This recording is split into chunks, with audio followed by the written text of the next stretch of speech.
Well, hello and welcome back. This is episode 16, and I figure the less you see of me, the better. I've always looked better in the dark anyway.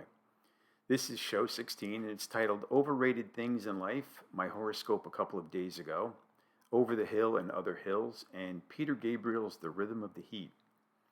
And my list of overrated things in life is pretty quick. Fox News Channel, basketball, Russia, the 1980s, cats, Republicans, real estate, progress, Silicon Valley, mobile devices, big data, the stock market, police, sweet potatoes, carrots, Christmas, goat cheese, paella, television, casinos, Florida, the internet, speed bumps and speed traps, the tropics, chicken thighs, and avocados.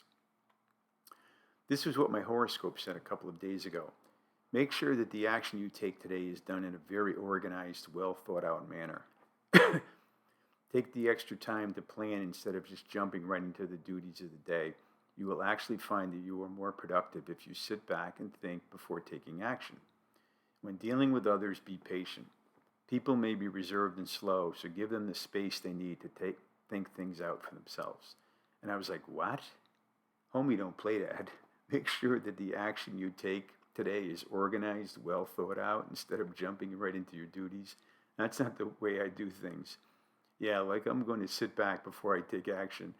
I got a kick out of that horoscope, but maybe I should heed the call for once. Yes, and I'm over the hill now, but every time I come to a hill, I do the best I can to either climb the hill or go around the hill or turn around and go back in the opposite direction and reroute myself. There are always more hills to climb or go around. Right now, I have about a dozen or so to encounter, and tomorrow will probably be the same, and the day after that.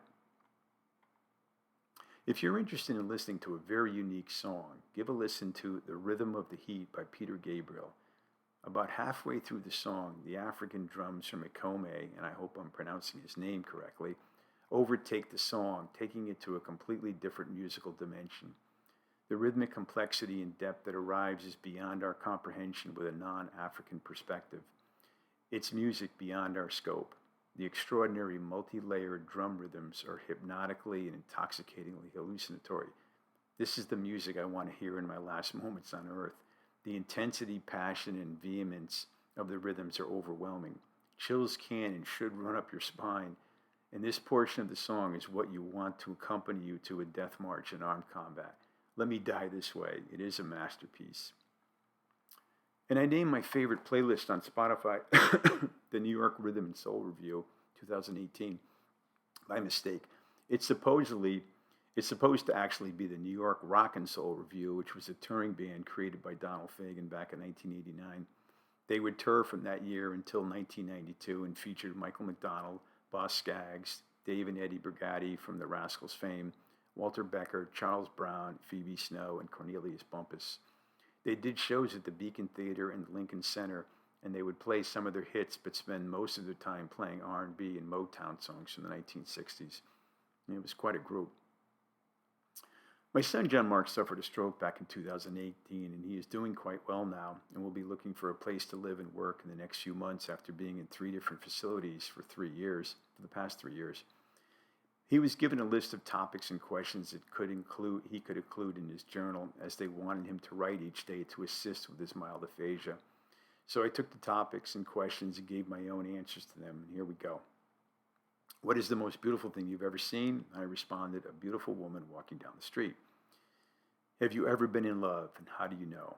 Oh, you'll know, trust me. Your blood pressure and heart rate will increase when that special person is near you. You'll say stupid things, at least I always did. You can't get this person out of your mind, and you'll want to see them every day. What is the hardest truth you've ever learned? A family member or loved one is very ill or passed away suddenly, or that someone you love no longer loves you, or anyone who is suffering. What is your greatest dream in life?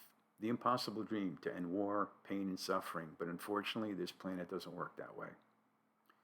If someone were to guess what type of person you are based on your handwriting, what do you think they would predict? Don't know, but if they spent a few minutes with me, they would find out that I'm just a rambling fool. Make up an alter ego for yourself. Give him a name and then describe his or her questions. Someone who can solve any problem, fix any disorder, and no one would know my name. I don't even know if this response makes sense. Next question. If you could invent one thing to make life easier, what would it be? A human transporter, or maybe something that somehow could make humans rational, but they're both pipe dreams. Who is your hero, and what do you admire about him or her?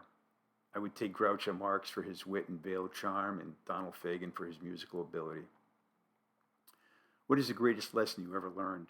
That life is very tangled and convoluted, and that anything could happen at any time, which means that you can't prepare for everything. How would you feel if your best friend got something that you really wanted? How would you respond? I would be happy for him or her and wish them the best. I am not the type of person that is envious of others. You win some, you lose some, and a friend is a friend. Do you prefer to donate time or money to those in need? Preferably both, though the time is probably more significant. Do you find it difficult to find new friends? Why or why not?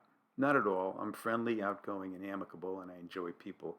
But how many people are true friends? That's a good question. As the saying goes, you can count them on one hand.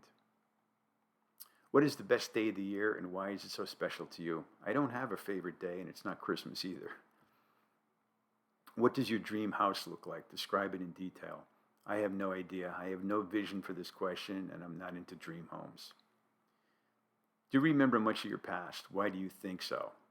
I do like reminiscing, but at my age now, I'm recalling less and less. Some of the very old memories are fading away a bit, and that's a shame.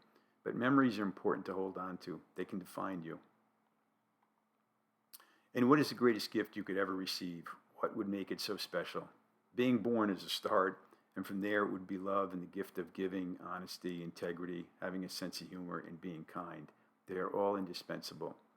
The giving part is very satisfying, but honestly, I could give a lot more of myself than I do lately. I've turned a bit more inward recently, and what I'm doing now is proof, and I will stop here and see you soon, hopefully.